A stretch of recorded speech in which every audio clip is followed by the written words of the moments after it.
Buenas noches a todas y todos. Vamos a dar inicio con este panel. Queremos agradecer el espacio a IntelliJuris para poder platicar y utilizar este espacio de colaboración que hemos planeado sobre la primera serie, sobre esta nueva serie que se llama Jóvenes Abogados. Y el día de hoy el panel trata la importancia de las sociedades y organizaciones estudiantiles en la formación jurídica mexicana. Tenemos el placer de tener a varias invitadas e invitados, pero brevemente me doy espacio para presentar a las personas que están aquí en el panel.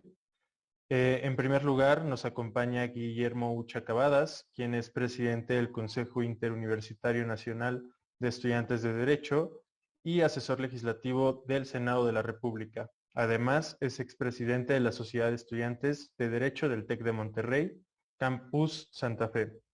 También tenemos a Leslie Fernanda Valencia González, vicepresidenta del Consejo de Alumnos de la Facultad de Derecho de la Universidad Panamericana y es litigante en el despacho Coello Trejo y Asociados en el área penal. Nos acompaña también Jefsi Saday Almazán Flores, quien es magistrada presidenta del Tribunal de Honor y Justicia para el ciclo 2021-2022 y es ex vicepresidenta de la Sociedad de Alumnos y Alumnas de la Escuela Libre de Derecho durante el siglo 2020-2021. Nos acompaña Ibrahim Hernández Rangel, secretario general de la Sociedad de Alumnos de Derecho del CIDE, y me presento rápidamente. Mi nombre es Diego Eduardo Castillo Reyes, voy a fungir como moderador del presente panel y soy consejero del Consejo Nacional Interuniversitario de Estudiantes de Derecho y exsecretario general de la Sociedad de Alumnas y Alumnos de Derecho del CIDE. Voy a explicar brevemente la estructura del panel para poder proseguir ya con las intervenciones de cada una de nuestras personas invitadas. El panel tendrá la siguiente estructura. En un primer momento vamos a hablar sobre el primer tópico y cada participante tendrá alrededor de 2 o 3 minutos para dar una respuesta a las preguntas que formule. Posteriormente, cada participante tendrá una intervención de hasta 10 minutos para desarrollar un tópico correspondiente. Finalmente, abriremos un espacio para preguntas y respuestas, para lo cual les pediría a quienes nos acompañan viendo este webinario que las formulen a través del chat correspondiente. Así, vamos a iniciar con el primer tópico, el cual es las sociedades y organizaciones estudiantiles y qué son. Las preguntas que quisiera formular a nuestras invitadas e invitados son las siguientes. ¿Qué es una sociedad de alumnas y alumnos? ¿Cuáles son sus propósitos? ¿Qué tan comunes son estos mecanismos en las universidades? Entonces, quisiera dar primero el uso de la palabra a la primera panelista, que en este caso va a ser Leslie. Muchas gracias, Leslie. El micrófono es tuyo. Muchísimas gracias. Pues mira, antes de comenzar me gustaría darte las gracias, Diego, por la organización y a todas y todos los integrantes de IntelliJuris por darnos ahora sí que este espacio a los jóvenes de intercambiar ideas y dar a conocer este tema tan relevante y que pocas veces se le da la importancia que se merece. ¿Y cuál es? Las sociedades estudiantiles. Entonces, y contestando ahora sí que a la pregunta de qué es una sociedad de alumnas y alumnos, pues bien, nosotros como sociedades estudiantiles, como bien lo dice su nombre, somos la voz de los alumnos. Somos los encargados de abrir este canal de comunicación entre las principales autoridades y docentes de nuestra facultad y sus alumnos, para poder así fomentar el diálogo y ayudar a resolver los conflictos que se susciten de manera eficiente, ya que luego a muchos de nuestros compañeros se les dificulta un poco más llegar con los directivos o con cualquier profesor para exigir lo que les corresponde, por lo que es una gran responsabilidad la que depositan en nosotros y también nos dan su confianza para que logremos generar esta empatía y entendimiento con las autoridades respecto de cuáles son hoy nuestras necesidades como estudiantes y como jóvenes ciudadanos. Asimismo, somos una pieza clave para esta creación de vínculos con el medio jurídico, empresarial, político del país, con asociaciones, otras universidades y diversas figuras nacionales e internacionales. Este tema lo abordaré un poquito más a detalle un poco más adelante, pero bueno, además de esto, a través de estas actividades que nosotros realizamos, ya sea académicas, culturales y deportivas, tenemos que generar un ambiente lo más sano posible y contribuir a la integración entre las distintas generaciones de alumnos e incentivar la participación dentro de nuestra universidad como allá afuera. Ahora, respondiendo a la pregunta de qué tan comunes son estos mecanismos en las universidades, pues mucho, casi todas, si no es que todas las universidades tienen alguna especie de representación estudiantil, pero ahora sí que de ahí a que verdaderamente hagan algo, más que subir fotos de sus caras o que lo utilicen como trampolín político, o también a que las mismas autoridades de la universidad realmente incentiven o apoyen las ideas de sus alumnos, eso ya es otra cosa, ¿no? Eso ya no es tan común. Aunque ese tema en específico ya también me gustaría dejárselo a Guillermo Ucha, que tiene un muy buen artículo al respecto. Entonces, yo creo que les va a platicar un poquito más de este tema. Pero aquí el punto es que por esa razón, muchos estudiantes se muestran apáticos por participar en estos consejos de alumnos, ya que consideran de alguna manera que realmente no pueden lograr un cambio palpable o se ven obstaculizados por la burocracia y por las trabas que les imponen las principales autoridades de sus respectivas universidades. Y ahora sí que para finalizar mi primera intervención, los dejo con una frase que a mí cuando la leí me llamó muchísimo la atención, que es de una activista de la comunidad LGBT y que es muy cierta. Y dice que nosotros como jóvenes no estamos sentados en la mesa donde se toman las decisiones y queremos estarlo. Y que cuando lleguemos no nos hagan pensar que no tenemos voz. Muchas gracias, Leslie.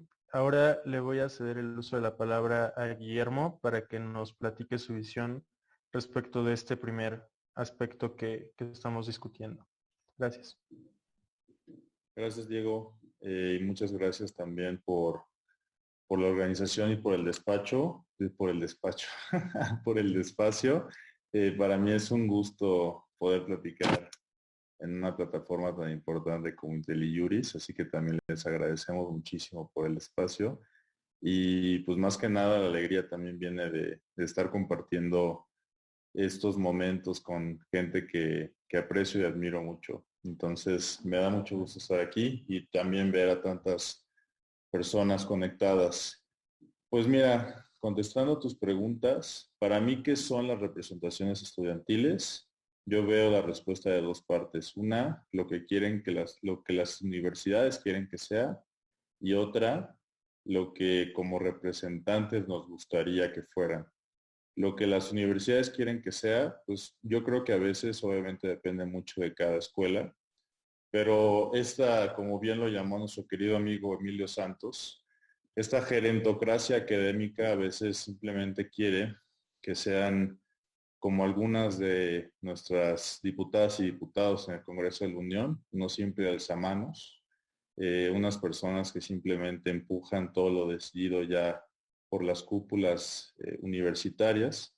Y lo que nos gustaría hacer, yo creo, ser y hacer, es una voz con fuerza propia. Nos gustaría tener espacios, nos gustaría exigir y tener ese poder de decisión en todo lo que se toma dentro de la universidad. Creo que tenemos justo el ejemplo. Hoy por hoy estamos viviendo dos ejemplos que son vitales para entender lo que debería ser una representación estudiantil. Uno en el CIDE, con todo lo que ha estado pasando en los pasados días, y otro en el ITAM, con lo que ya lleva desgraciadamente pues unos años, pero que se ha intensificado en las últimas semanas. No me voy a meter en temas específicos de cada uno de los casos, creo que todas y todos lo conocemos muy bien, pero ¿por qué los brindo a la discusión? Porque creo que eso es justo a lo que le deberíamos de estar tirando, a un alumnado sin miedo, con muchas ganas de que de que las cosas mejoren, porque para mucha gente creo que es una situación en general que se vive en el país. Cuando pasa algo que no está dentro de nuestra esfera, a veces simplemente nos preguntamos, pues, ¿para qué me meto? No, no es mi problema. Yo no estoy en el CIDE, yo no estoy en el ITAM, no me importa. Eso se pasa desgraciadamente ya a las ligas mayores, si le queremos llamar así. Vemos que pasa algún tipo de abuso de autoridad o una violación a derechos humanos en algún estado, en algún municipio. Tampoco nos importa. ¿Por qué? Porque ni vivimos ahí ni sabemos cómo se llaman las personas. ¿Por qué es importante? Porque creo que esa apatía no solo es consecuencia de las reglas ya establecidas, creo que esa apatía también viene de todas y todos nosotros. Cuando empezamos a tener empatía por la situación que viven otras personas, aunque no nos afecte directamente, tenemos que trabajar juntas y juntos para cambiar eso. Creo firmemente que con el ejemplo y demostrando podemos abrir muchas puertas que antes no estaban abiertas. Y sí creo, soy un verdadero y leal creyente de que el poder de la unión de la gente es mucho más importante y tiene más logro colectivo y trascendente que lo que unas simples personas puedan creer que tengan. Entonces, yo creo que hacia allá debería ir la representación estudiantil y también con la idea de que al final del día hay muchos políticos y agrupaciones juveniles les gusta decir que somos el futuro y el presente del país. Y sí, sí lo somos, pero lo somos las personas que sí trabajan por y para el país, por y para sus comunidades universitarias. Entonces, creo que por ahí debería de ir. Y ya, eso es todo. Muchas gracias. Muchas gracias, Sucha, por tu participación. Tocas algunos de los puntos que quizás vayamos a discutir más adelante en este panel y pues te agradezco mucho tu primera intervención. Ahora quisiera ceder el uso de la palabra a Hepsi, que nos puede compartir también desde su perspectiva cómo funcionan estas organizaciones. Hola, buenas noches. Les bienvenimos a todos los que nos estén viendo. Quiero también agradecer mucho a Diego y a Antelibris tanto la invitación como el espacio.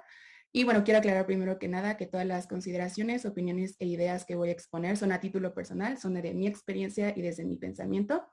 Y bueno, primero, ¿qué son las sociedades de alumnas y alumnos? Creo que la perspectiva en las que he podido verlo son en dos principales elementos. Uno como un órgano de representación, como bien ya decían los exponentes anteriormente, y otro como una manera o un espacio de ser y hacer comunidad. Si observamos un poco lo que son las universidades, puedo ver que primero es como un acercamiento, no me gustaría decir como una mini sociedad, sino realmente un acercamiento de lo que es la sociedad en general y en particular la sociedad mexicana. Entonces, por supuesto, las maneras en que nos interrelacionamos como personas, las maneras en que nos organizamos se replican y es necesario, por lo tanto, también tener órganos de representación. Entonces, primero que nada, somos un órgano de representación que es muy necesario, pero sobre todo es un poco atípico y difiere a los órganos que podemos tener como en el gobierno o en el parte de la administración de nuestro estado, porque la universidad es un fenómeno muy extraño, es bastante extraño. Tenemos primero a personas en sus 20s, o sea, somos estudiantes que están apenas terminando esa etapa en el que todavía estamos dentro de esta categoría de minoría de edad, en el que apenas estamos comenzando a tomar nuestras propias decisiones, nuestra propia identidad, nuestra propia voz, nuestras propias responsabilidades, y tenemos que nos juntan a todo en un espacio en que sí partimos de que hay intereses comunes o mínimo experiencias comunes en que todos vamos ahí a estudiar a nuestras diferentes carreras, pero también venimos de trasfondos muy diversos, o sea, hay realmente opiniones, perspectivas de vida, como visiones muy diferentes, desde que hay personas foráneas de todos los lados de la República, hasta desde otros países, diferencias de género, diferencias socioeconómicas también de trasfondos. Entonces, aparte de que tomamos este fenómeno en que metemos en un mismo espacio a muchas personas que están como en esta mezcla de trasfondos y como visiones, también partimos que somos un órgano de representación en el que esta diferencia asimétrica o de posiciones que hay con las autoridades es muy atípica, porque por una parte podemos ver a los estudiantes como clientes, ¿no? A veces como desde la perspectiva de las autoridades o de las personas de la administración de las escuelas pueden vernos como clientes, pero a la vez también somos personas, pero a la vez también somos el elemento vivo de lo que es la escuela. Sin estudiantes no hay escuela. Sin estas personas, sin los jóvenes no hay escuela, no hay manera de ser universidad. Entonces, de este aspecto de lo que es el fenómeno de una universidad, creo que las sociedades de alumnos tenemos que ser también comunidad. Tenemos que aprender justo a poder ayudar a las personas a no solamente desarrollarse en la perspectiva académica y sí hacer este puente de comunicación entre autoridades y la escuela, pero no limitarnos ahí, sino tal vez en un poco romántico, pero también acompañar y expandirnos a poder ayudar a los estudiantes a ser más felices. Realmente la etapa universitaria es una etapa muy difícil, una etapa de muchísima presión, una etapa en la que les digo, como jóvenes en nuestros 20 años estamos apenas tomando responsabilidades y tomando decisiones de vida. ¿Por qué no hacerlo de manera feliz? Yo soy creyente también de que podemos tomar carácter, podemos tomar decisiones difíciles sin mayor presión. de la que ya estamos teniendo. O sea, no es necesario que nos traten mal, no es necesario tener estas presiones y aguantarnos de todas las cosas malas en la vida para desarrollar carácter. Creo yo que podemos desarrollar carácter con relaciones sanas y con decisiones también sabias y sanas. Y bueno, como los propósitos de las sociedades de alumnas y alumnos, por supuesto está el representar, el acompañamiento sobre todo a las personas respecto a las decisiones o procesos que tengan que tener frente a las autoridades. Y creo que un elemento muy importante también es la representación de las minorías. Como también venía hablando, somos este reflejo de lo que vemos en la sociedad y si bien sí, somos órganos también democráticos de elección popular, creo que es muy importante también resaltar el hecho de representar a las minorías que también están presentes en las universidades. Y por último, sí, ¿qué tan comunes son estos mecanismos en las universidades? Concuerdo con lo que mencionaba anteriormente. Creo que no conozco ninguna escuela o universidad que no tenga un órgano de representación, pero es muy diferente a que sean eficaces, que sean efectivos y sobre todo que encontremos la participación e iniciativa para involucrarse en estos órganos. Hablaba también de cómo este mismo fenómeno que vemos en la sociedad mexicana, que luego como buenas personas mexicanas exigimos mucho al gobierno, criticamos mucho al gobierno y está bien, pero somos muy apáticos y somos muy conformistas y como somnolientes en realmente tener una comunicación asertiva de exigir y exponer lo que queremos. No decimos primero lo que queremos y realmente cómo nos gustaría que se estuvieran tomando las decisiones, pero una vez que no se toman porque ni siquiera estamos alzando la voz para ello, exigimos y criticamos porque no se hizo, ¿no? Entonces creo que eso es con lo que termino mi participación. Muchas gracias, Hepsi. Excelente intervención. Y bueno, para cerrar esta primera parte del panel, le voy a dar el uso de la palabra a Ibrahim, que pues quizás nos pueda compartir también desde su experiencia y cómo en el CIDE esta parte de la sociedad tiene poco tiempo relativamente, pero pues ha ido avanzando, ¿no? Entonces, Ibrahim, adelante, por favor. Claro, buenas noches a todas y todos. Diego, muchísimas gracias por la invitación y también a IntelliJuris. Eh, Primero que nada, me gustaría compartir como dos visiones que yo tengo sobre qué son las sociedades de alumnos, ¿no? Por una parte, a mí se me ocurre esta serie de Netflix muy famosa, ¿no? The Politician, ¿no? En donde vemos a estos grupos de estudiantes, de alumnas y alumnos peleando por el poder y la popularidad y poder tener como esta capacidad de tomar decisiones y que muchas veces pues eso refleja muchas cosas o muchos aspectos de nuestra sociedad. Guillermo ya lo mencionó, ¿no? Tan solo con nuestras y nuestros legisladores aquí en México, pero también muchas otras cosas que tienen que ver con la profesión de derecho. Y por otra parte, hace poquito acabo de platicar con Shannon Lipschick, quien es abogada estadounidense y quien fue la que creó el blog de Notorious RBG. Y ella lo que nos contaba es que el derecho sigue siendo una profesión pues llena de prejuicios, es una profesión muy seria, en donde todavía hay mucha prejuicios e inequidad de género. Y lo que nosotros como sociedades de alumnos deberíamos buscar es crear comunidad, ¿no? Podernos acercar a un espacio en común en donde todas y todos podamos pertenecer y hablar de lo que nos importa, de lo que queremos hacer con nuestra profesión, pero también buscar oportunidades y buscar formas de ayudarnos entre nosotras y nosotros. Yo creo que eso refleja mucho lo que la Sociedad de Alumnos de Derecho en el CIDE es y lo que ha hecho durante estos últimos días y durante estas últimas semanas que hemos vivido momentos difíciles, ¿no? Y a mí me gustaría reconocer el trabajo no solo de la Sociedad de Alumnos, sino de todas y todos los alumnos que pertenecen a esta licenciatura en el CIDE, porque han hecho un trabajo extraordinario para poder comunicar cuáles son los problemas que tenemos y al mismo tiempo unirnos y poder buscar soluciones a ellos. Creo que sinceramente el diálogo, la construcción de cooperación y la voluntad que todas y todos tienen para poder aportar de una forma u otra, no importa si eres de primer semestre o eres de último, no importa, al final del día lo importante es que todos podamos formar parte de una comunidad y podamos ayudarnos a crecer mutuamente y podamos crear ese compañerismo que va, pues yo creo que va a trascender más allá de nuestros años universitarios, ¿no? Es algo que va a ir más allá y que puede muchas veces marcar la forma en la que nuestras carreras se van a desempeñar y los temas y los caminos que vamos a ir tomando. Muchísimas gracias, Ibrahim. Agradezco la participación de todas y todos en este primer momento. Y ahora lo que va a seguir es hablar sobre tópicos específicos en los cuales cada Cada una y cada uno de nuestros panelistas va a tener un espacio de aproximadamente 10 minutos para tratar el tema que les voy a señalar. Así, el segundo tópico en este panel es las sociedades de estudiantes como una herramienta para la formación profesional.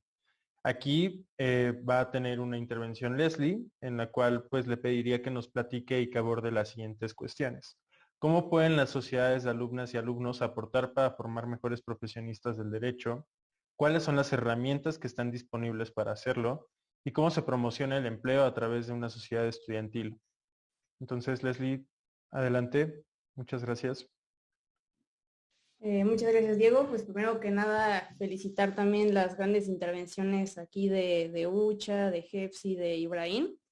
La verdad estoy totalmente de acuerdo con todo lo que dijeron.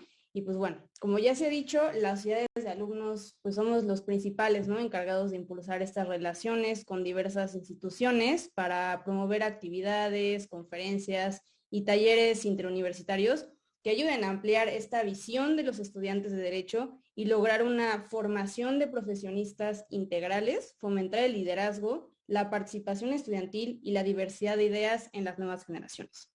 Esto también se relaciona con la importancia del apoyo no solo de los directivos y los maestros, sino también de organizaciones, barras y colegios de abogados para brindar a los jóvenes las herramientas necesarias para crecer y desarrollarse de manera adecuada en el medio, ya que hay que recordar que no todos cuentan con las mismas oportunidades. Ahora bien, en la UP, ¿cómo lo hemos estado haciendo? Les daré algunos ejemplos. Hace unos meses llevamos a cabo un curso en conjunto con la Suprema Corte para actualizar a los alumnos de esta nueva reforma al Poder Judicial, en específico de lo que atañe a la jurisprudencia y de cómo utilizar adecuadamente el Semanario Judicial de la Federación, ya que es muy importante tener conocimientos sólidos sobre los criterios jurisprudenciales emitidos por nuestro país y el saber utilizar correctamente el semanario, ya que recientemente, como ustedes saben, hubo algunos cambios en la plataforma. También en la UP tenemos un programa que se llama Cultura y Actualización Jurídica, que busca principalmente traer conferencias a los alumnos de temas de actualidad para que estén al día de las reformas o de las principales problemáticas que se están suscitando en nuestro país. Y tienes que asistir de manera obligatoria mínimo a 4 conferencias por semestre. ¿Cuál era el problema? Que los temas que se abordaban ni eran temas actuales y tampoco eran llamativos para los alumnos. Cuando estábamos en presencial, veías mínimo a la mitad dormidos en el auditorio, en el celular o haciendo tarea. Entonces, ¿qué hicimos como consejo de alumnos? Aquí lo que hicimos fue cambiar este concepto y traer temas que sí le interesaran a los jóvenes y que verdaderamente contribuyeran a su formación como profesionistas. Les doy algunos ejemplos de las que hemos estado organizando como sea de alumnos. En la más reciente, me parece, tocamos el tema de la justicia mediática, de cómo influyen los medios de comunicación en las decisiones judiciales y ahora sí que todo lo que ha estado pasando con las persecuciones políticas en el actual gobierno y el mal manejo de las instituciones como es la Fiscalía General de la República. Al igual, empezamos a abordar por primera vez conferencias de género, ya que en la UP no se hablaba a profundidad de estos temas. De las primeras que tuvimos fue la de feminicidio y trata de personas y otra que se tituló La evolución del papel de la mujer en la abogacía y sus principales retos, que yo creo ha sido de mis favoritas porque participaron en el foro tanto abogadas como yo como estudiante y nuestro objetivo principal fue transmitirle a los alumnos y directivos presentes cómo nos sentíamos nosotras como alumnas y como mujeres ejerciendo nuestra profesión. La discriminación que vivimos día a día, incluyendo por desgracia, luego el salón de clases, y la urgencia que es implementar cursos de género para alumnos, para profesores y también la importancia de implementarlos en los lugares de trabajo, ya sea en el ámbito público o en el ámbito privado. Y yo recuerdo que en ese momento algunas personas me hicieron comentarios respecto a que, bueno, así que supuestamente estábamos exagerando, que estas conferencias de género no eran necesarias porque esas cosas ya no pasaban en la UP. Y en eso llega lo del 8 de marzo y se hicieron virales los comentarios desagradables de un notario y profesor de la UP, y ya todos conocemos. Entonces, el hecho de que las niñas de ese salón se atrevieran a levantar la voz y tuvieran la confianza de acercarse a nosotros como sociedad de alumnos, ayudó a que pudiéramos ahora sí que presionar a las autoridades para que no se siguieran permitiendo este tipo de conductas por parte de los profesores en nuestra universidad y que se mandara un mensaje claro de que nadie es intocable en la UP, sea la vaca sagrada que sea. Y regresando a la pregunta, ¿esto cómo hizo que nosotros como sociedad de alumnos aportáramos para formar mejores profesionistas? Pues con el simple hecho de ayudar de alguna manera a filtrar a los profesores para que los estudiantes de la UP no aprendan a replicar este tipo de conductas, ya que es muy peligroso que los alumnos empiecen ahora sí que a justificar sus malas acciones con argumentos de autoridad, diciendo que, pues si el profesor tal, que es una eminencia en su campo, dice que eso está bien, pues yo también voy a hacer lo mismo. Entonces, hay que recordar que un profesor no solo enseña, sino que también educa, de manera consciente o inconsciente. Y que un buen profesionista no solo lo es en términos de desempeño académico o laboral, sino también como persona, y que tu ética profesional dice más de ti que el doctorado que está pegado en tu pared. Después pasamos a la última pregunta de cómo se promociona el empleo a través de la sociedad estudiantil, y cambiando un poco de tema. Pues a ver, aquí nosotros como Consejo Estudiantil tenemos, como todos ustedes, diversas redes sociales, y especialmente en Instagram publicamos pues todas las vacantes que nos llegan de diversos despachos o instituciones para que sea más fácil para los alumnos encontrar trabajo, ya que considero que es indispensable trabajar mientras uno estudia, y sobre todo en una carrera como la nuestra, en la que el campo laboral pues cada vez es más competitivo. Les traigo unos datos, ¿no?, del jurista Miguel Carbonell, que nos decía que en 2014 había más de 1,600 instituciones de educación superior que ofrecían la carrera de Derecho, y que en la actualidad cada semana se inauguran 3 nuevas escuelas de Derecho en nuestro país.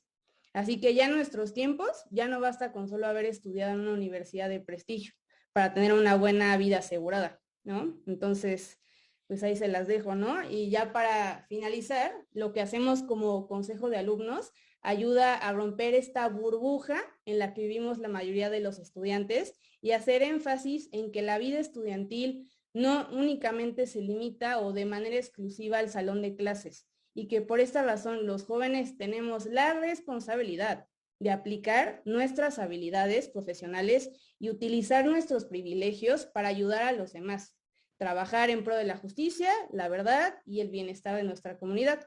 Y que esta es la verdadera importancia, diría yo, de las sociedades y organizaciones estudiantiles en la formación jurídica mexicana. Muchísimas gracias, Leslie. Has dado una participación espléndida y muy, muy importante, las cosas que nos has mencionado y compartido, y la experiencia que ha vivido la Panamericana en todo este desarrollo de tratar de tener injerencia en la profesionalización de los y les abogados, ¿no? Entonces, muchísimas gracias por tu participación. Y ahora vamos a pasar con el tercer tópico del día de hoy, el cual trata sobre la coordinación estudiantil fuera de las universidades. Entonces, en esta intervención, el panelista que va a hablar es Guillermo, quien yo creo que es una de las personas que pues más experiencia nos puede aportar respecto a qué es esto de cómo funciona una coordinación estudiantil más allá de las sociedades que están establecidas dentro de nuestras escuelas, ¿no? Entonces, Guillermo, te voy a dar las preguntas como clave, y ya tú te sigues con los temas que creas que sean necesarios abordar. Entonces, quisiera preguntarte, ¿qué es y cómo nace el CINED? ¿Qué clase de apoyos puede dar el CINED a las sociedades estudiantiles de las universidades? ¿Y cuál crees que es el futuro de una organización como la es el CINED? Entonces, Ucha, el micrófono es tuyo. Gracias, Diego. Pues muy buenas preguntas. Bueno, voy a empezar. ¿Qué es el CINED? El Consejo Interuniversitario Nacional de Estudiantes de Derecho, AC, es una organización civil que fundamos hace 2 años, quienes entonces éramos las y los presidentes de las sociedades de estudiantes de Derecho. Al inicio éramos nada más 8 personas y había nada más una mujer. No fue por elección nuestra, fue porque las sociedades pues se postulan en las universidades, y desgraciadamente en ese entonces nada más había una mujer presidenta, que cabe destacar, toda la sociedad estaba compuesta por puras mujeres, ¿no? Por primera vez en la historia del ITAM, que era de donde era la sociedad. ¿Y qué hacemos? Pues hacemos un poco de todo. Afortunadamente tuvimos la gran oportunidad de abrir las puertas y dejar de ver al CINET como un estilo de club. Y ahora las y los estudiantes de Derecho de todo el país pueden entrar al CINET. Actualmente contamos con casi 250 personas y lo conforman más de 25 sociedades de alumnas y alumnos de la gran mayoría de los estados de la República. Principalmente estamos en la Ciudad de México, en la Ciudad de Monterrey, en Puebla y en Jalisco, ¿no? Pero hay un poco de todo. Y principalmente lo que hacemos, el CIDE nace de esta idea de que cuando éramos presidentes de las sociedades, pues nos dimos cuenta que de repente no nos enseñaban lo mismo, de repente había escuelas en donde les enseñaban más de una materia o de plano, como es mi caso, yo tengo 2 tópicos por semestre, ¿no? Y hay unas universidades en donde tienen más de 30 por semestre. Entonces sí, la oferta académica y la calidad académica varía mucho. Y al momento de empezar a organizar eventos, de tratar de hacer proyectos, también nos enfrentamos con esta, ¿cómo lo podría llamar? Con la dificultad de, de soltar las riendas hacia el alumnado. Muchas de nuestras universidades les daba miedo tener participación de una organización como el CINED. ¿Por qué? No sé, no voy a hablar por ellas y ellos, pero por esas razones pues simplemente no se nos abrían los espacios que a veces solicitábamos. Entonces encontramos en cada una y cada uno de nosotros ese apoyo que por mucho tiempo estuvimos buscando. Algo tan sencillo, a mí nunca se me va a olvidar, el primer evento que organicé yo, un evento como presidente del TEC, una conferencia con senadoras y senadores, e invitamos por primera vez a gente de otras escuelas a la universidad. Y el solo hecho de decir y darles la bienvenida a quien entonces presidían las sociedades de otras universidades, pues fue visto, o sea, nuestra propia directora de carrera se impresionó. Entonces, ya conforme fue creciendo el CINED y entre más nos reuníamos con otras personas, siempre nos decías, fueran en colegios de abogados, fueran políticos, fueran despachos, siempre alguien nos decía que ya habían tenido esa idea, pero que por X o Y circunstancias no se habían podido dar y que nos felicitaban mucho porque por fin se había podido, porque sí creían que era necesaria una unión estudiantil, así como la vemos ya en los colegios de abogadas y abogados que hay y también de diferentes tipos de profesionistas, ¿no? Y pues de ahí nace el CINED y ahora todo lo que hacemos, la verdad es que ¿qué le ofrecemos a las sociedades? Pues yo se los digo siempre en las juntas, les ofrecemos todo lo que a todas y a todos nosotros en su momento nos costó mucho trabajo conseguir, los contactos, las conferencias, los proyectos, a veces algo tan sencillo como yo me tardaba meses en conseguir una cita con alguna senadora o algún senador para organizar una conferencia y ahora es tan sencillo como mandar un WhatsApp, ¿no? O queríamos entrar a algún curso de derecho notarial y nadie nos hacía caso y ahora ya hasta firmamos un convenio con el Colegio de Notarios de la Ciudad de México. Entonces, creo que eso que hoy hacemos, además, yo creo que lo más importante que es el, el interior del cine, la verdadera idea de lo que nació todo esto, es la forma de ayudar a las personas. Creo que la abogacía tiene una responsabilidad innata con la sociedad y es hacerla un lugar más justo, equitativo e igualitario. Todos los días vemos cómo la abogacía a veces se toma caminos que creo que son equivocados. Y no sé, principalmente a mí me toca verlo en la universidad, que piensan que estudiar derecho es simplemente ir a la escuela e ir a trabajar a un despacho con aire acondicionado. Yo creo que no va por ahí. Yo creo que el derecho es ayudar a las personas, más en un país que el acceso a la justicia es tan bajo, más en un país con tan altos índices de injusticia, de inseguridad, de violaciones a los derechos humanos, de corrupción, de violencia.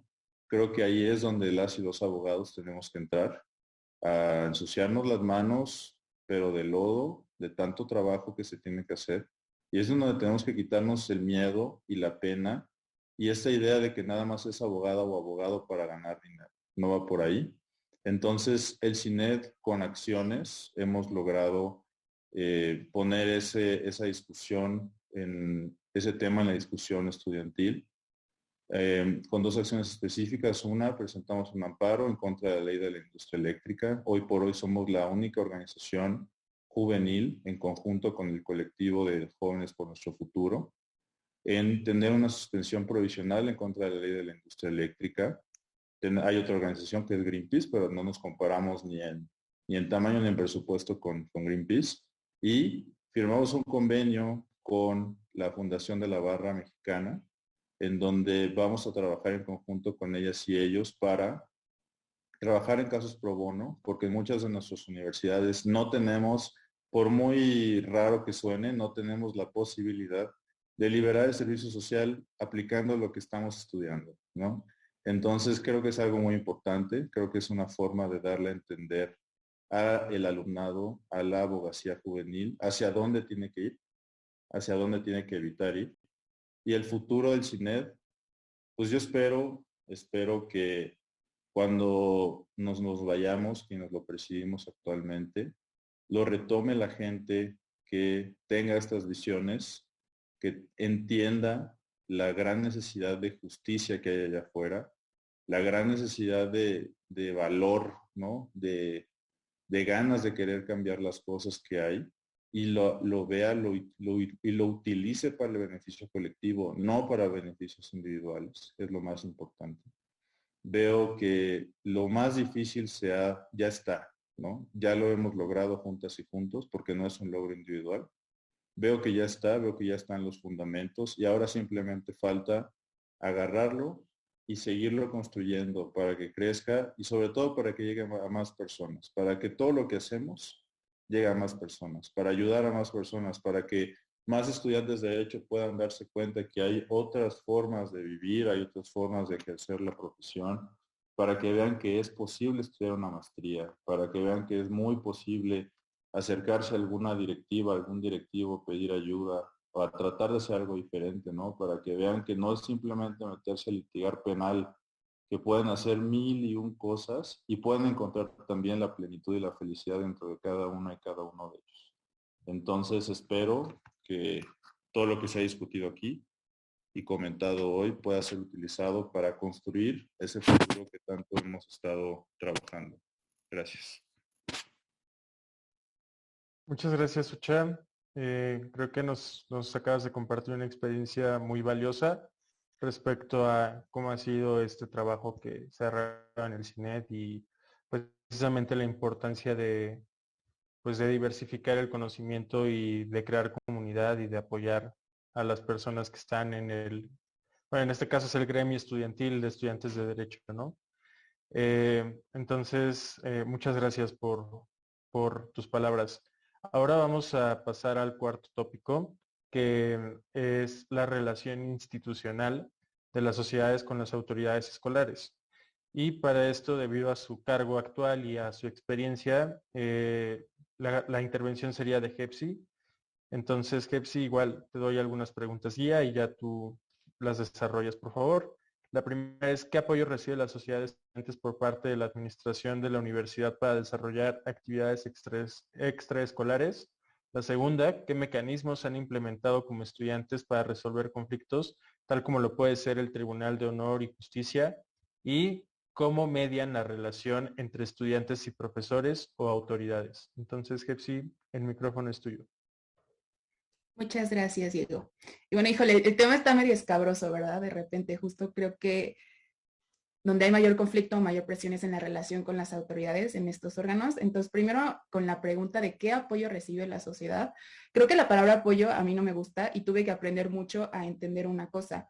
que nosotros como estudiantes no le debemos a las autoridades. La palabra apoyo un poco como que denota que es un acto gracioso de las autoridades, ¿no? Como, ay, te estoy haciendo el favor, te estoy apoyando para que puedas desarrollarte como sociedad de alumnas y alumnos, ¿no? Y no, creo que justo algo que me tomó mi experiencia como vicepresidenta de la Sociedad de Alumnos y Alumnos es entender eso, que si bien sí estamos en una relación asimétrica y sí tenemos que ser muy realistas y entender mucho la posición y el contexto en el que estamos, tanto como estudiantes en primer lugar, como estudiantes con este cargo de representación como Sociedad de Alumnas y Alumnos, como otro lugar. Sí, tenemos que ser realistas y conscientes, pero parte de alzar la voz y parte de tomar nuestro lugar y nuestra responsabilidad es hacernos escuchar y entender que tenemos el mismo derecho, entender que tenemos el mismo espacio y tenemos la misma responsabilidad de tomar nuestras propias decisiones. Si no queremos y nos quejamos de que otras personas estén tomando decisiones por nosotros, primero nosotros como estudiantes tenemos que tomar esas decisiones y ser responsables también de ello, ¿no? Entonces partimos un poco de que no es tanto un apoyo de las autoridades, sino bien tomar el lugar en el que sí hay una relación de coordinación, de cooperación y sobre todo pues hay facultades o ámbitos ya repartidos, ¿no? En cuanto a las actividades extraescolares, ahora sí que aquí en la Escuela de Derecho es totalmente nuestra cancha. Ahí sí Sociedad de Alumnos es la que realiza todo y la que busca como sobre todo poner en contacto a las personas, ¿no? Las personas que estén buscando, no, pues quiero actividades deportivas, quiero actividades musicales y todo, darles el espacio y darles el recurso y poner en contacto a las personas interesadas para que entonces puedan desarrollarlo, ¿no? Realmente en nuestra escuela, pues es una escuela totalmente de derecho. Entonces sí carecemos muchísimo, muchísimo de actividades no solamente extraescolares, sino extrajurídicas, ¿no? Porque nuestra carrera es totalmente todo lo que vemos es derecho, ni siquiera tenemos este contacto tan palpable o tan cercano con otras disciplinas. Entonces, Sociedad de Alumnos realmente lo que hace es aprovechar ya las facultades que tiene, las competencias que ya tiene y sobre todo el presupuesto que ya tiene, ¿no? Nos asignan un presupuesto como Sociedad de Alumnos y entonces nosotros desarrollamos todas las actividades extracurriculares, que creo que justo es el apoyo que podemos encontrar como autores, no tanto que ellos estén como, ay, te hago el favor de apoyarte, sino nos dicen, bueno, esta es tu cancha, tienes ya los recursos, tienes ya las facultades y competencias, hazlo, y es más bien nuestra responsabilidad hacerlo y no quedarnos como fríos sin hacer nada. Ahora, ¿como qué mecanismos hemos desarrollado como estudiantes para resolver conflictos? Como bien decía Diego, ahorita tenemos el Tribunal de Honor y Justicia, en el que tengo el gusto y el honor de ser la magistrada presidenta. Y bueno, cómo funciona este tribunal es que somos 3 magistradas. Este es el primer año en la historia de la Libre en que este tribunal está conformado puramente por mujeres y creo que es algo que recalcar. Somos 3 magistradas de los años de tercero, cuarto y quinto, que son los años superiores de la carrera, que nos encargamos básicamente de 3 cuestiones. Una es resolver los problemas que haya entre estudiantes, entre personas particulares estudiantes, pues, o sea, que no sean autoridades ni profesores, resolver problemas que haya entre ellos.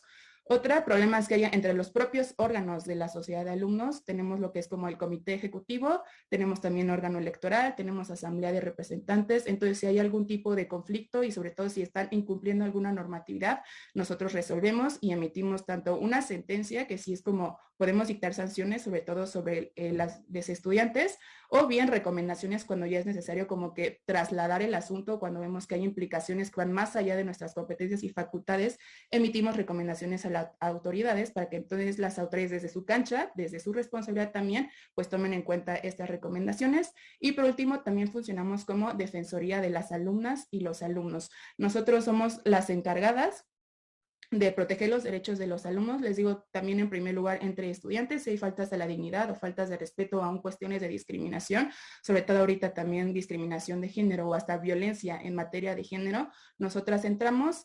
Y también cuando hay actitudes o conductas por parte de las autoridades o profesores, también nosotros somos las encargadas de ser esta defensoría de derechos humanos. Ahora aquí quiero tomar una cuestión. Sí hay que tener muy claro que somos 2 ámbitos diferentes o hay 2 canchas diferentes. Hay gran oportunidad y muchas cuestiones que nos toca a nosotras como órganos de la sociedad de alumnos, sí resolver conflictos, sí prevenir conflictos, sí preparar, restaurar, incluso proteger los derechos de las alumnas. Hay mucha cancha para que lo resolvamos desde nosotras como alumnas, pero otra, hay que distinguir y ser prudentes y ser sabios en que hay cuestión que sí ya corresponde a las autoridades. Es muy difícil en la relación de las autoridades como que dejar que ellos se encarguen algunas cuestiones, porque a veces tenemos como esta perspectiva de que la autoridad es el enemigo. Y sí, por supuesto, por parte de la relación asimétrica, sí tenemos que estar siempre en esta posición de defensa. O sea, aparte de también lo que somos el órgano, sí primero o en el centro o inherente está la protección de los estudiantes primero y la protección de nuestros derechos, nuestros intereses y nuestra voz. Pero aparte de eso hay que entender que las autoridades no son el enemigo. Sí hay diferencia de intereses, por supuesto, por la posición en la que estamos cada una de las personas, pero no es el enemigo y por lo tanto no tenemos que estar como en esta relación a la defensiva, sino realmente entender que ellos tienen responsabilidades y hacerles exigir el cumplimiento de esas responsabilidades, más no nosotros ser como celosas o como estar a la defensiva de buscar todo resolverlo dentro de nosotros, porque si se hace de la manera que yo quiero, se va a hacer de la mejor manera, ¿no? No, creo que sí hay que romper un poco esa perspectiva y buscar aprovechar realmente una relación de buena comunicación, de coordinación y de cooperación entre autoridades y estudiantes, ¿no? Y bueno, aparte del Tribunal de Honor y Justicia, sí quiero compartirles que otro mecanismo que se ha desarrollado es la Comisión de Políticas de Inclusión. Esta, además de que nosotras como Tribunal de Honor y Justicia funcionamos como Defensoría de Derechos Humanos, a raíz de todo lo que ha sucedido en los últimos años de la LIBRE, en particular el año anterior en la pandemia, en el 2019, hubo un explotamiento, literal, una explosión del movimiento feminista dentro de la LIBRE y fue algo que realmente rompió barreras y abrió los ojos, porque creo que la LIBRE nos jactamos mucho de ser apolíticos, ¿no? De ser personas apolíticas y por lo tanto creo que sí había como un adormecimiento para los estudiantes en involucrarse en cuestiones políticas o en particular en cuestiones de género, como que entendíamos que no podíamos disruptir ese discurso porque si no, pues nos iban a correr prácticamente, ¿no? Y en 2019 se dio esta explosión del movimiento feminista dentro de la escuela y fue algo que justo se salió de sociedad de alumnos, o sea, fue algo que si bien teníamos como las vías institucionales en ese entonces, fue algo que ya no era suficiente ir por esas vías, sino realmente fue una comunidad en que todas las alumnas nos unimos y pues participamos del movimiento que había del muro, ¿no? Hicimos un muro en nuestra escuela con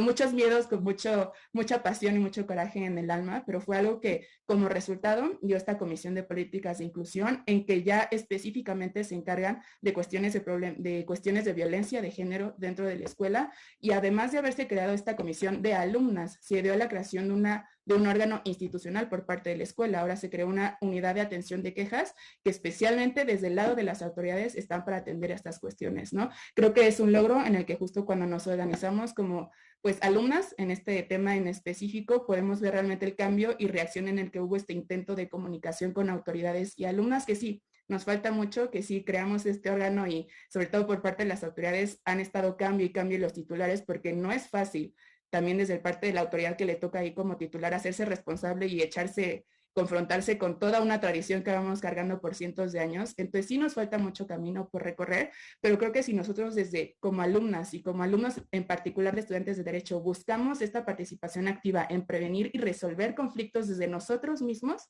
podemos ver realmente esta reacción por parte de las autoridades, ¿no? Y como veníamos con la relación entre estudiantes y profesores, creo que ya lo abarqué un poquito. A mí lo que he aprendido y lo que me sirvió mucho es distinguir estos dos campos de acción. Hay mucho que podemos hacer nosotros como estudiantes para resolver conflictos entre nosotros como estudiantes, para sobre todo buscar opciones. Muchas veces no es tanto de tomar decisiones tajantes y de aventarnos y confrontar a la gente, sino de escuchar primero y de buscar la mayor opción, la mayor cantidad de opciones desde distintos ámbitos y de distintas perspectivas. Y otra, reconocer que sí hay un campo de acción y sobre todo una responsabilidad, no tanto por dejar que nos despojen de esa voz, sino es un campo de responsabilidad en que más bien tenemos que exigir a la autoridad que sea ella la que se haga cargo. Y bueno, en las cuestiones en las que ya está fuera de nuestras facultades y de nuestro control, nos toca más bien dar un acompañamiento y sobre todo ser muy abiertos y muy transparentes con la publicidad de la actitud de las autoridades, justo para que no haya este sentimiento de que no estamos haciendo nada o este sentimiento de que no somos escuchados o escuchadas por parte de las autoridades. Creo que es una responsabilidad de los órganos de representación dar publicidad justo a lo que se está haciendo tanto del lado de las estudiantes como del lado de las autoridades. Y bueno, nada más por último les digo, si bien yo he aprendido a no ver a la autoridad como el enemigo e intentar tener esta relación más flexible, cuando hay un enfrentamiento sin ámbito de ser conflictiva entre estudiantes y autoridades, siempre nos toca pues estar del lado de los estudiantes, ¿no? Porque a fin de cuentas nosotras somos alumnas, a fin de cuentas nosotros somos parte de esa comunidad estudiantil, entonces siempre ante la duda pues tomar la posición de la protección de nosotras como alumnas. Gracias. Muchísimas gracias, Kepsi. La verdad es que tu participación es asombrosa, en específico porque planteas precisamente algo que quizás podamos discutir en el siguiente tópico, que es los mecanismos para tratar de resolver controversias que se susciten y la creación y generación de estas alternativas, que digo, quizás en nuestro ámbito jurídico es algo como pues bastante práctico, ¿no? Porque aplicamos un poco de los conocimientos que tenemos como futuros abogados y abogadas. Entonces, es algo bastante interesante lo que pone sobre la mesa y también alcanzar a vislumbrar cuando estos mecanismos no están siendo efectivos y las demandas sociales se tienen que tratar de otras formas diferentes, ¿no? Que pueden ser como movilizaciones, que pueden ser ya planteamientos de frente a las autoridades competentes para tratar de pues llegar, mediar pues solucionar algo que nos va a afectar directamente a nuestra educación, a nuestra formación y a nuestro desarrollo como seres humanos que también es parte de lo que adquirimos en el estudio.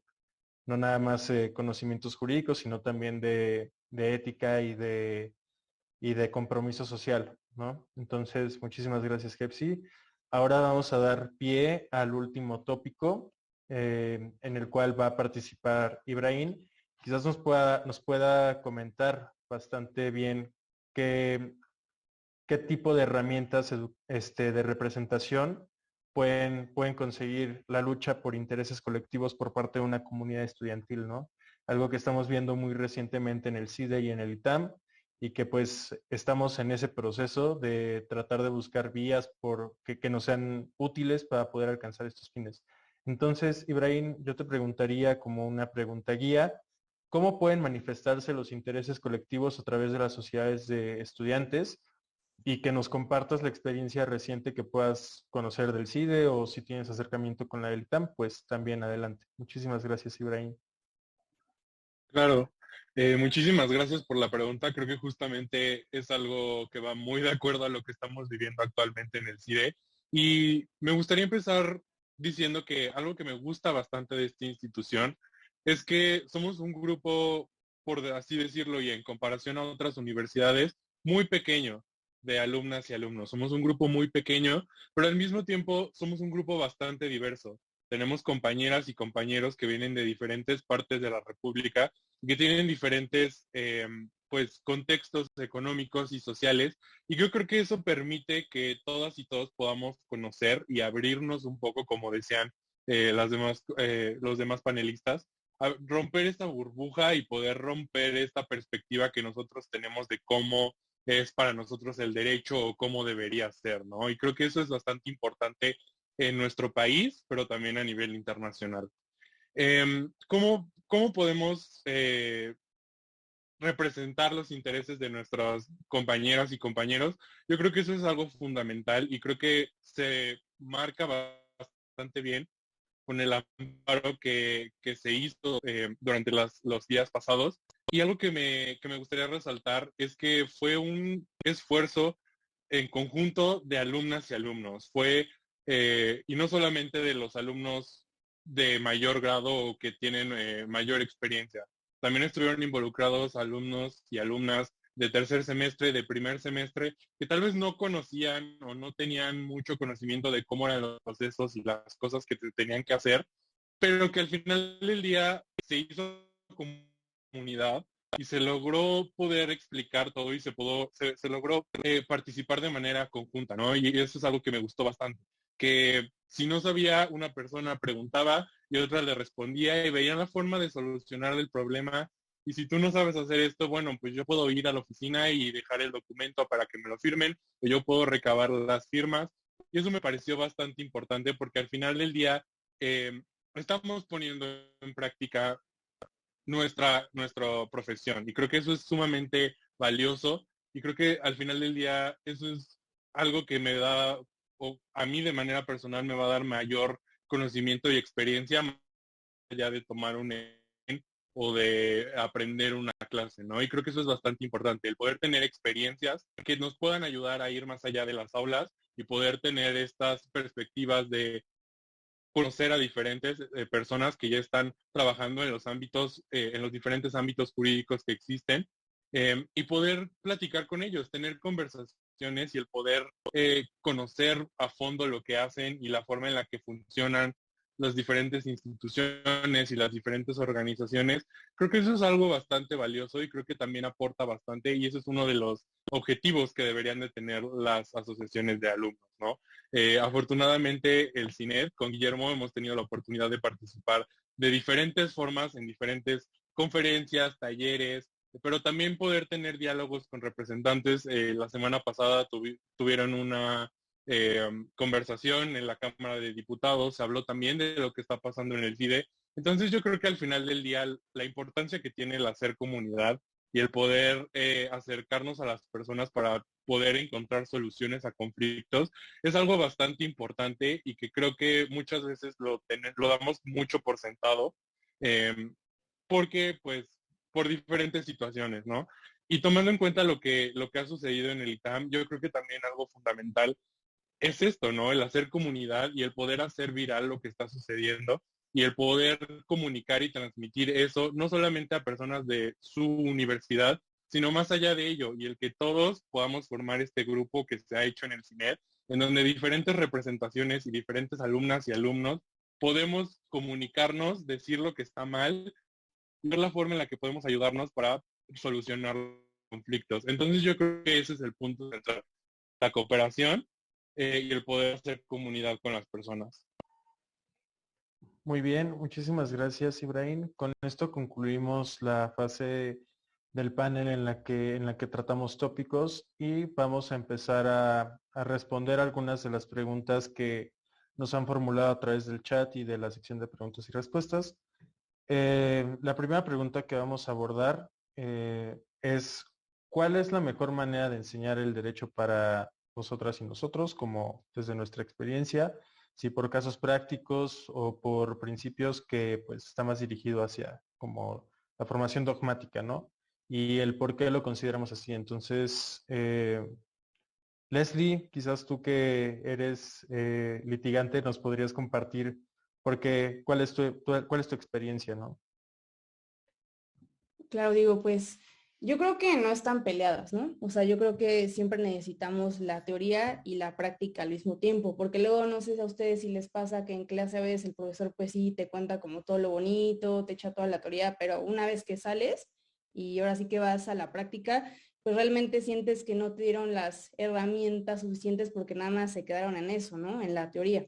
Pero a veces también pasa que luego lo único que sabes es pues, ahora sí que ir a la práctica o litigar, etcétera, pero te faltan los conceptos clave, ¿no? Para entender lo que estás haciendo.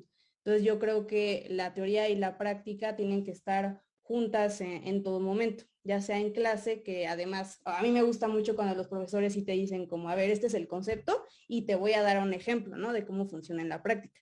Y muchos profesores no lo hacen así, ¿no? Entonces yo creo que más que nada la teoría y la práctica, como decía, tienen que estar juntas, pero ¿qué podemos hacer si nuestros profesores o la mayoría de los profesores que así pasa, no se van ahora sí que, no nos dan ejemplos o no se van a estos términos prácticos? Aquí sirve mucho trabajar, justamente, que es lo que yo les decía, ¿no? Porque a veces, aunque el profesor te quiera transmitir todos sus casos, o ahora sí que te cuenta del divorcio de la señorita tal, etcétera, y te echa como que todos sus ejemplos de lo que ha vivido en la práctica, por mucho que él quiera transmitirlo, no se va a poder, lo tienes que vivir. Uno lo tiene que vivir como estudiante y como practicante del derecho, ya sea que seas litigante, des consultoría, estés en el Senado, etcétera, ¿no? Tienes que vivirlo. Entonces, esto es lo importante de también trabajar para poder adquirir, ahora sí que no nada más quedarte en la teoría, sino que también estar en la práctica.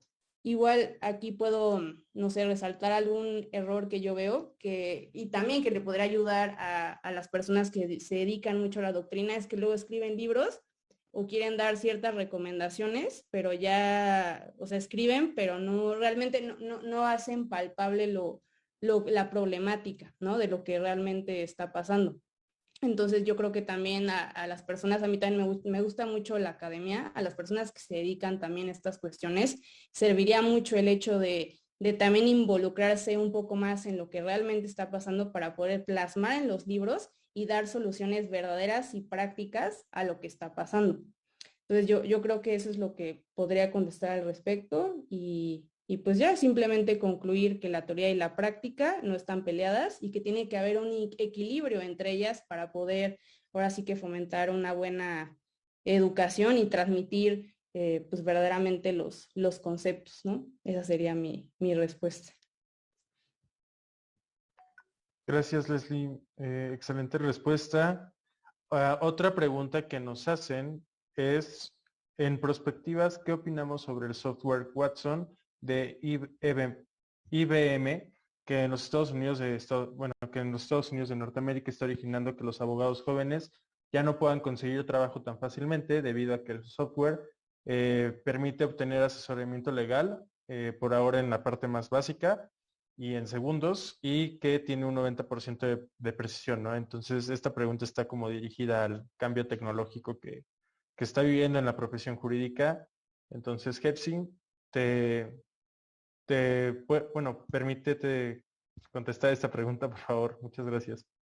Sí, gracias, Diego. Pues mira, de eso yo ya había escuchado como desde 2018, o sea, como que ya empezaba esta paranoia, ¿no? Y creo que es algo general, no es solamente en el campo del derecho, creo que más bien no estábamos preparados a ver que se metiera tan rápido también en el campo del derecho, pero es una paranoia o más bien una alerta bien hecha, considero yo, porque pues sí estamos llegando a avances tecnológicos bastante pues grandes, imaginables y bastante rápido, ¿no? Es muy acelerado todos los cambios que estamos viendo en los medios tecnológicos. Sin embargo, creo que aún estamos a tiempo de prepararnos y prepararnos justo con esta perspectiva de que ya vamos a enfrentar un mundo práctico, un mundo laboral que no va a depender totalmente de las personas, sino adaptarnos y justo aprovechar estos medios tecnológicos, estos medios virtuales, etcétera, para nuestra propia funcionamiento y propia realización como abogadas y abogados, ¿no? También otra cuestión que pues podríamos tocar es que en México realmente este adaptación o este aceleramiento que hay en las tecnologías es muy retardado. O sea, si ves, por ejemplo, ya los sistemas que hay en cuanto al manejo de datos y de información de lo que son las empresas, en particularmente las instituciones bancarias, por ejemplo, en otros países como Estados Unidos, como Corea, como Alemania, por ejemplo, tienen sistemas de manejo de información en el que realmente ya es muy difícil ver que las personas sean las que estén manejando sus datos, sus sistemas y todo, desde órganos del gobierno hasta las pequeñas y medianas empresas más insignificantes que podríamos considerar, tienen ya un manejo de sistemas de tecnología bastante impresionante en que todo lo hace un algoritmo, todo lo hacen las computadoras y las personas ya casi no se meten y más bien las personas lo que tienen que hacer es verlas, meterse en las oportunidades en las que se sigue necesitando capital humano, ¿no? Sin embargo, en México realmente en cuanto al manejo de sistemas estamos muy atrasados. Entonces, como mexicana y como abogada mexicana no me preocuparía tanto en que va a llegar una máquina a quitarme mi trabajo, sino me enfocaría bien hacer mi trabajo ahorita y empezarme a preparar ahorita para así mejor yo empezar a aprovechar estos sistemas tecnológicos para dar una buena atención. Qué padre que si yo no estoy disponible, poder aconsejarle a mi cliente, oye, pues búscate la respuesta rápido de si puedes dejar pasar al policía que no trae este orden, si lo puedes dejar pasar a tu casa o no, pues le puedes preguntar a una máquina y está bien, te va a decir como no lo dejes pasar, ¿no? Y qué bueno que pues mínimo ya no dejó indemnización a mi cliente. Pero otra perspectiva también que creo que tenemos que ser muy conscientes como abogadas y abogados es que es una profesión de contacto con personas, con seres humanos. Y por más que una máquina pueda tener muchísimo más información, un algoritmo puede encontrar más rápido una jurisprudencia, un artículo que tal vez yo no tenga tan rápido en la mente. Creo que esta percepción de empatía al ser humano y de solidaridad realmente y del sentido de justicia que espero todavía tengamos como estudiantes de derecho y como futuras abogadas y abogados, creo que es una máquina nunca lo va a poder reemplazar y creo que es el momento de entender que como abogadas y abogados que como decía también Guillermo al principio, a veces creemos que nada más es una opción de carrera y que nada más somos abogadas para ganar dinero y es buscar ganar la mayor cantidad de dinero posible. Creo que es el momento incluso para adecuar esto, para entender que en el centro de nuestra abogacía está la justicia, está la empatía y está la calidez humana. Entonces creo que aprovechar más bien, buscar la solución de conflictos e incluso abrirnos para que nuestras soluciones jurídicas abarquen esas cuestiones de empatía, abarquen esas cuestiones de una justicia más allá de lo legal, más allá de lo que está en lo jurídico o plasmado en un sistema de datos, para entonces poder dar una abogacía en el que realmente estemos defendiendo y en el que realmente estemos poniendo al cliente primero como persona humana. Muchas gracias, Hepsi. Ibrahim, ¿quisieras agregar algo? Claro, muchísimas gracias. O sea, concuerdo totalmente con Jefsi sobre esta parte de tener empatía y el poder tener esta conexión humana.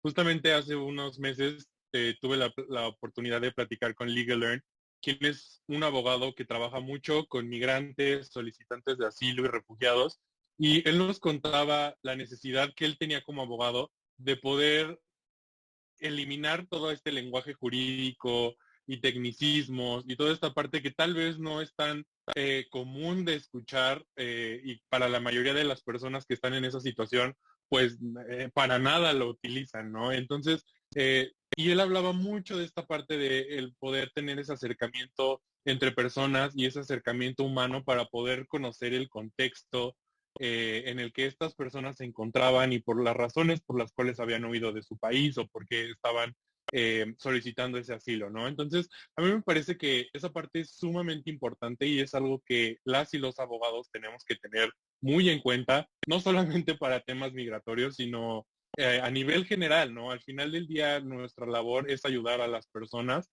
para que puedan resolver sus conflictos y al mismo tiempo el poder mejorar el sistema jurídico que tenemos, ¿no? Hacerlo mejor, cómo podemos mejorarlo, ¿no? Porque al final del día, nos guste o no, el derecho es un instrumento.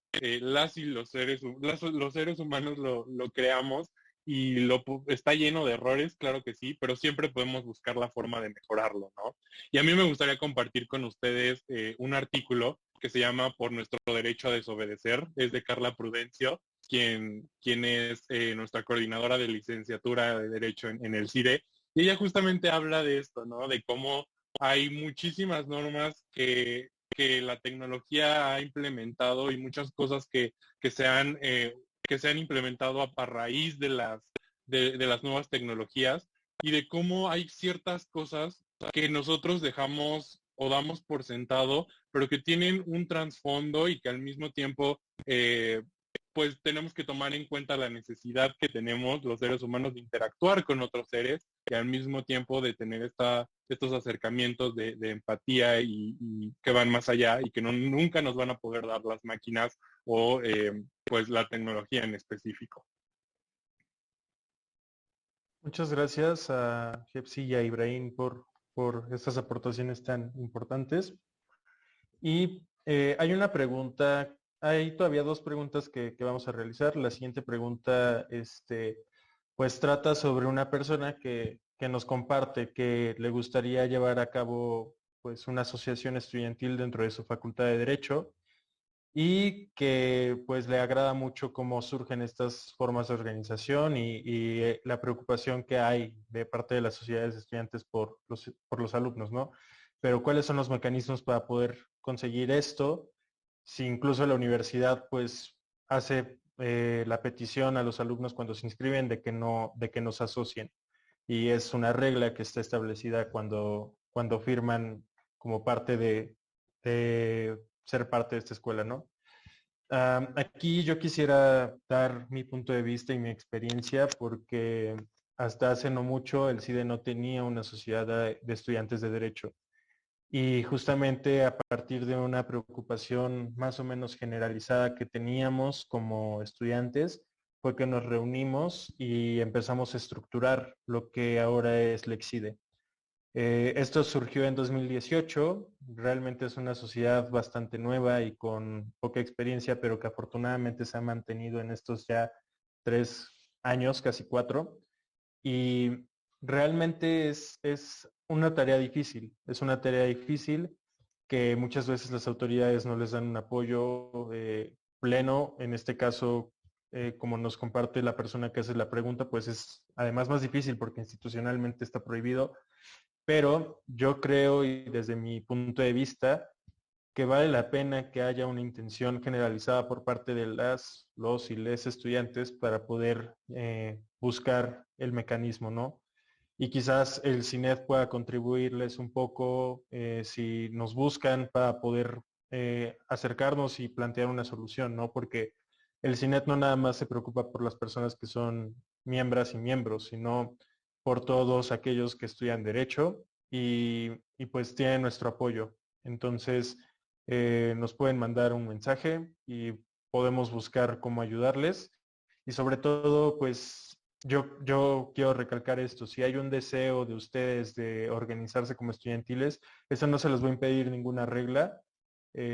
Lamentablemente somos muy abogados y pues pensamos que estos son impedimentos, pero pues cuando las demandas sociales sobrepasan los marcos jurídicos, pues se ven en aprietos las autoridades, ¿no? Porque pues finalmente no es una cuestión que sea quizás tratada institucionalmente y surjan otros mecanismos que pues son legítimos en el sentido sociológico de la palabra. Entonces, yo creo que vale la pena que lo intenten y que se animen porque vale la pena tener una representación estudiantil que les cuide y que les escuche. Entonces, esa es mi aportación. Ahora hay otra pregunta respecto de los planes de estudio y si deberían de actualizarse y si sí, en qué manera deberían de actualizarse. Y en este caso invito a Guillermo a que nos comparta su visión. Gracias, Diego, y gracias también a Mariana por la pregunta. Pues miren, desde mi punto de vista personal, yo creo que definitivamente los planes de estudio deberían actualizarse. Hay muchas universidades que ya han hecho un trabajo muy importante para actualizarlo, pero creo que hace falta más que nada una actualización, sí a temas innovadores, ¿no? Vemos muchos, por ejemplo, el tema de tecnología, ¿no? El tema de redes sociales, todo lo que va a pasar en el futuro.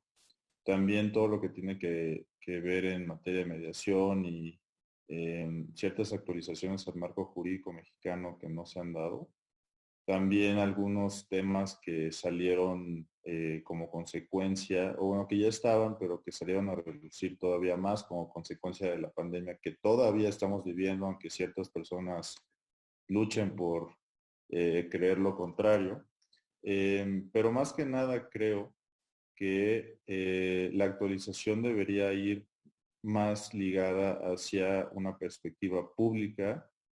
Creo que muchos de los planes de estudio que se ofrecen en las universidades y en las facultades de Derecho van más centradas hacia la parte privada, cómo buscar trabajo en un despacho, cómo meterse a litigar para no sé, desde el sector privado. Entonces, muchas veces, y lo vi yo como representante estudiantil, como estudiante y ahora también como presidente del CINEP, hay mucha gente que está interesada en participar en la vida pública o en trabajar en la administración pública federal o en general, y no saben cómo se pueden aplicar sus conocimientos para eso, no saben cómo acercarse a la gente que se dedica a eso, no saben cómo pedir trabajo, mucho menos contactarse con ese tipo de personas. Entonces creo que hacia allá tiene que ir un poco más la abogacía. Hicimos en el CINET 2 bolsas de trabajo, 2 eventos de bolsa de trabajo de 2 días. Y para nuestra sorpresa, la gran mayoría de la gente que se conectó fueron a las conferencias de un senador de la República y de una abogada que trabaja en la Suprema Corte de Justicia. Entonces, creo que el derecho y los planes de estudio tienen que dirigirse un poco más hacia ese lado y también dando esta idea de la justicia con una perspectiva social, no tanto como una ganancia monetaria. Gracias.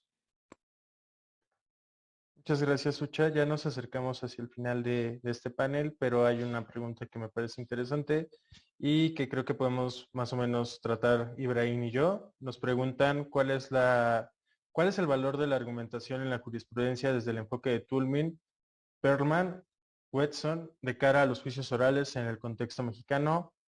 A ver, yo no voy a tratar el tema de Toulmin, quizás ese lo pueda tratar mejor Ibrahim, pero por ejemplo, en la educación que nos ha dado el CIDE, hemos aprendido distintas formas de argumentación. Una de esas es Toulmin, que la tratamos de hecho para todas las carreras. Y tenemos otro sistema que es el IRAC, que pues es bastante parecido a un silogismo jurídico, más o menos que el seniano. Y entonces, es más bien poder conseguir que con estos nuevos métodos de argumentación que quizás son estudiados en otras escuelas de derecho como en Estados Unidos, en Reino Unido o países europeos, podamos adoptar herramientas que fortalezcan este tratamiento, ¿no? En nuestro contexto, porque realmente, desde mi perspectiva, hace falta renovar el derecho mexicano en muchos sentidos y uno de esos es en la forma en la que se escriben, por ejemplo, sentencias o en la forma en la que se escriben incluso jurisprudencias de tribunales importantes. Entonces, por ejemplo, al usar el AIRA, que es bastante contraintuitivo y bastante claro cuál es el sistema con el cual se desarrolla el argumento, ¿no? Primero tienes un issue, que es tu premisa principal, después tienes un rule, que es el derecho aplicable, y ahí entran las normas que están establecidas en la ley, en jurisprudencia y en interpretación. Y después tienes el análisis, que es la parte más central del argumento y es en la forma en la que enlazas la afirmación que estás haciendo con las reglas que existen. Y finalmente la conclusión, que es remarcar precisamente cuál es la premisa que estás defendiendo.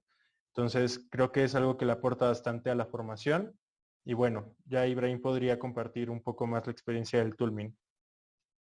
Claro, con gusto. Justamente una de las grandes herramientas que te brinda el CIDE durante los primeros semestres es que tenemos un curso de escritura argumentativa en el que aprendemos cosas que tal vez son básicas, pero que al mismo tiempo muchas y muchos no tenemos muy claro cuando llegamos a la universidad, que son muy importantes al momento de escribir documentos académicos de investigación o incluso, como lo dice Diego, de jurisprudencia, sentencias, etcétera, ¿no?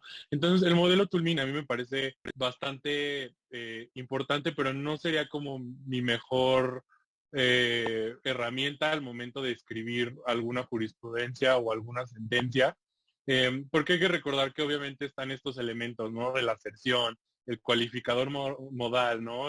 Tus evidencias y la garantía, y aparte tienes que poner un respaldo. Entonces, o sea, me parece que el derecho mexicano necesita ir mucho más allá de todos estos sistemas que tal vez funcionan para algunas personas, élites, tal vez grupo de personas que tal vez tienen acceso a cierto tipo de educación, cuando la realidad de nuestro país es completamente diferente, ¿no? Al final del día yo creo que necesitamos ir muchísimo más allá encaminados a un lenguaje que permita a todas las personas, sin importar su contexto, el poder comprender qué es lo que está sucediendo y cómo las decisiones que van a tomar nuestras instituciones van a afectar nuestras vidas, van a afectar la forma en la que vivimos, ya sea a nivel público o privado. Entonces yo creo que al final del día por ahí debe de ir nuestro approach, nuestra guía hacia el lenguaje jurídico. Y por supuesto que los juicios orales y esta nueva reforma que hubo a nivel judicial van a permitir este tipo de cambios, y creo que en definitiva pues es cuestión de que las y los abogados tomemos la iniciativa de empezar con estos cambios que son necesarios para nuestro país. Estaba hablando y lo tenía apagado.